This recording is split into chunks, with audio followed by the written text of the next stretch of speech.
Hello everybody, this is Danny from Deep South Homestead. We're in the garden today. And yes, it has turned cold again. We are back down in the low 40s and the wind's blowing. But gardening must go on. We're out here today. We're going to be using the Hoss High Arch Wheel Hoe and show you a little bit of the things we figured out about this piece of equipment and how we're going to use it on our homestead. But first, we had to rake leaves out of our onions because back when it snowed, we've had 2 snows on these onions, and we covered them up with leaves to try to save them from being killed by the snow and freezing. And before we can plow anything, first off, we have to go get the leaves out of the way. Well, when we go to start moving the leaves, we got weeds, guys. In the middle of February, I'm having to weed the garden. Can you believe that? You can see up the row here where I've raked the leaves out of this part right in here. And I came back and I weeded it. Now these are the weeds right here out of these rows here. Now that's hard to believe that in the middle of February I'm having to weed the garden.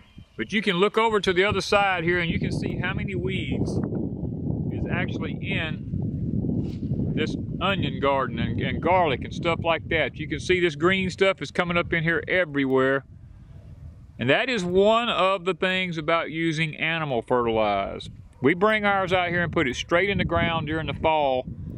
And when that happens, you get weeds. So we're going to start off now. We're going to use this new High Arch Wheel Hoe and show you the setups we got on it and how we're going to use it. Okay guys, I want y'all to look at the first setup we have here. We have 2 cultivator teeth here. We have one here, and I have mounted them directly behind the wheels. Now there is a purpose for this. That's one thing I'm loving about this tool is all of the scenarios of the different ways you can put plows on this thing. Guys, this is completely amazing, all you can do with this piece of equipment.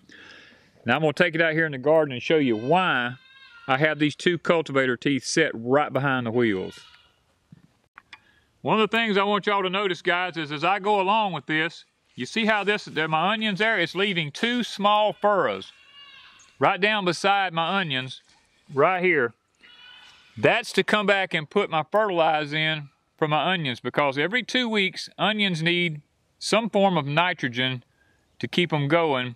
And we've used this setup so that we can get these two places across here for the fertilizer to set in. Now, if I need to make the furrow more identifiable, I can roll it backwards. Look at the 2 furrows that it leaves. Perfect for putting fertilizer down in. So we're going to go on through here, go all the way down this row. I'm going to back up just like I did. I am loving this, the way this works. It's leaving me 2 good furrows to put my fertilizer in. These 2 plows kind of break the ground up, and as I drag it backwards, it leaves me 2 nice furrows.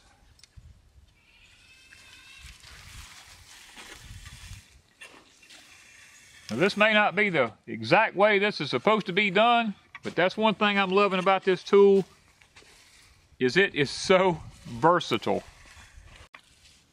Okay guys, one of the things I'm loving about this high wheel hoe, look at this garlic. Goes right over it, no problems whatsoever. Leaves my little trench. Loving the fact that I can now plow my taller plants. Leaving my little fertilized furrow.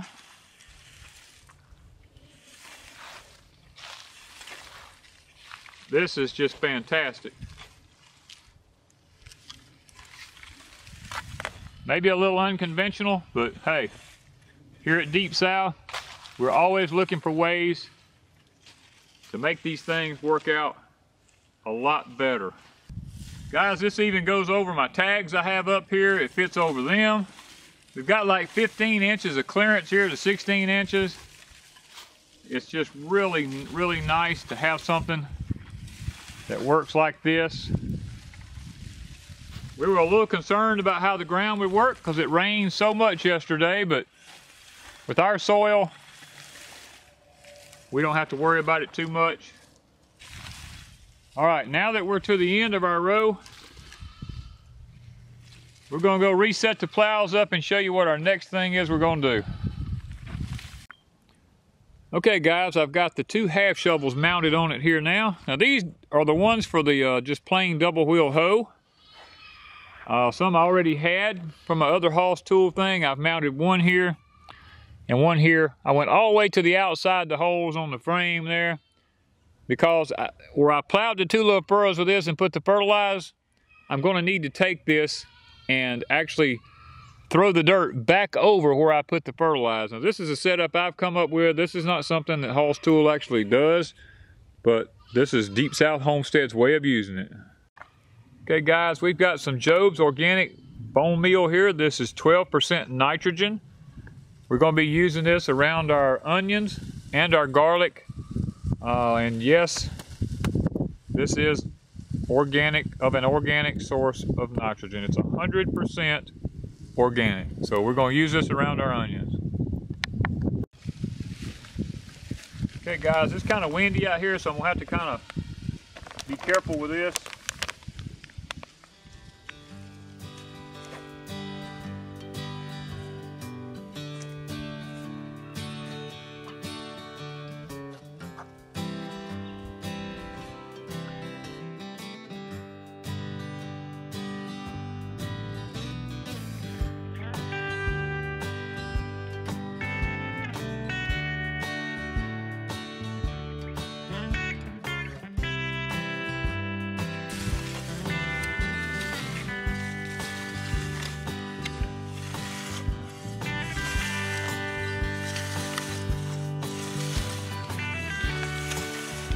What this is doing is covering up the fertilizer that I've just put in these little narrow rows here.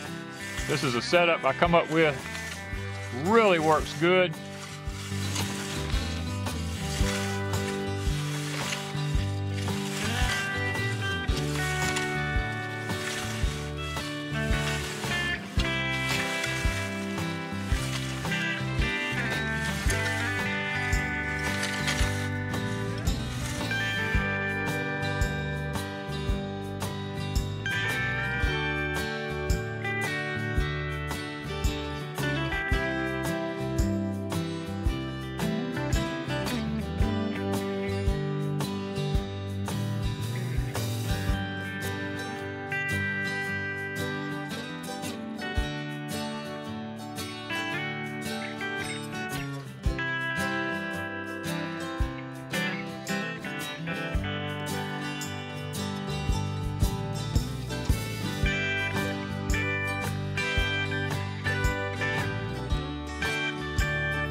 Okay guys, we have completely finished our garden.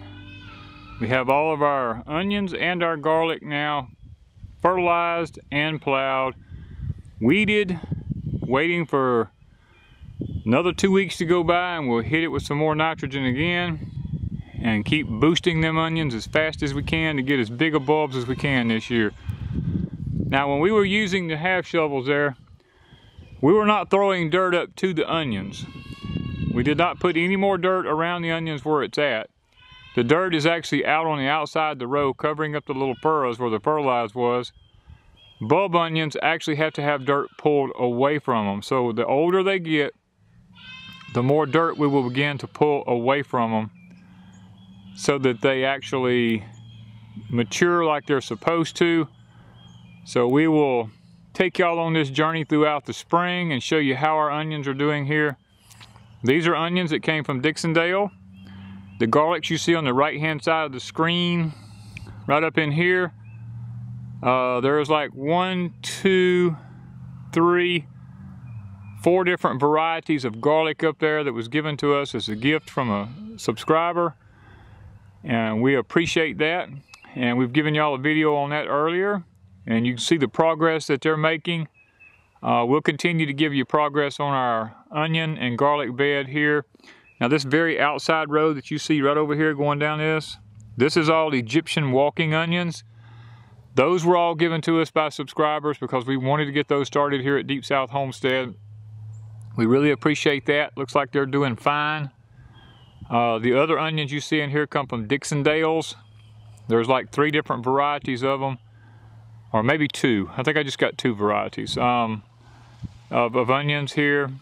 The Texas Legend and the Yellow Granics, we're going to see how those do here at Deep South Homestead. We have not had good success with onions so far, but we are following the rules that were set aside by Dixondale to try and grow the best onions that we can this year. And hope y'all enjoy it as we take you through the journey of growing onions here at Deep South Homestead. Thank you from Deep South Homestead.